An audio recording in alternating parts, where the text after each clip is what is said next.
I was on my buddy Eric Bugenhagen's YouTube channel today. I was watching his new dip video, which is pretty fucking sweet. It's pretty intense. You should watch it if you haven't. But someone commented, "How are you not injured yet? You train like a moron," or something along those lines. How is PRing every single day of your life and hitting what are basically world records for him at least?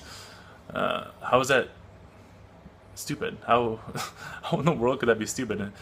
And how is remaining uninjured stupid? Oh, you're gonna hurt yourself eventually. You're gonna hurt yourself eventually. We don't. We don't get hurt. We don't get overuse injuries because we switch lifts relatively often.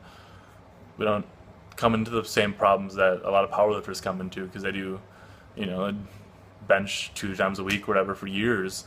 They get these shoulder injuries and whatever they get. These overuse injuries. We don't get those. We don't do these lifts long enough to get them. I'm as healthy as can be. I have no joint issues. My knees feel great. I put a lot of stress on them, probably more than the average person does, but they're fine because it's what I'm used to. It's how I train. I just think it's so weird. Oh, well, maybe it works for us because we have such superior genetics, which is just a shitty excuse for that weak ass people use to make themselves feel good. That maybe my genetics aren't good, that's why I'm weak. It's not that I don't work hard or try, it's that I just have bad genetics. It's my genetics. And it's just so fucked up because there's a lot of people who train similar or in the same manner that I train or Eric trains who have also had awesome success with it. Marcus Bruvik, he maxes out all the time.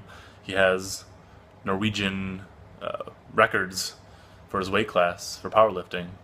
Trains in a very similar manner. He does some odd lifts on the side.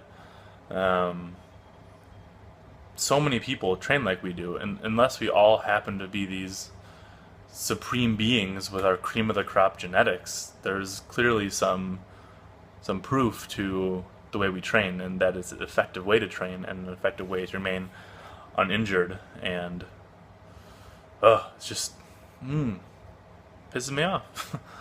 I'm not so devoted to the way I train that I'm not dogmatic about it. There are other ways to train. I'm not saying it's even the best way to train, but it is a way to train. It's a successful way to train.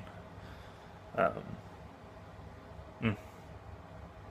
just wish people were a little more comfortable with themselves and would quit making excuses for their own weaknesses and their own feelings of being uncomfortable with themselves.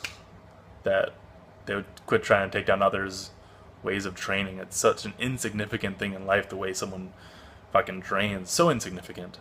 But, I put a lot of time and energy and effort into my lifting, so it means something to me, even though it is very insignificant in the grand scheme of things. But it's just so upsetting. It's disheartening that we as a people are so weak. I don't know. Hope you guys have a good weekend. I'm gonna go put some clothes on. It's relatively dangerous for the average person. Lifts and eat some pizza, which I hope the rest of you do too. So, have a good one, guys.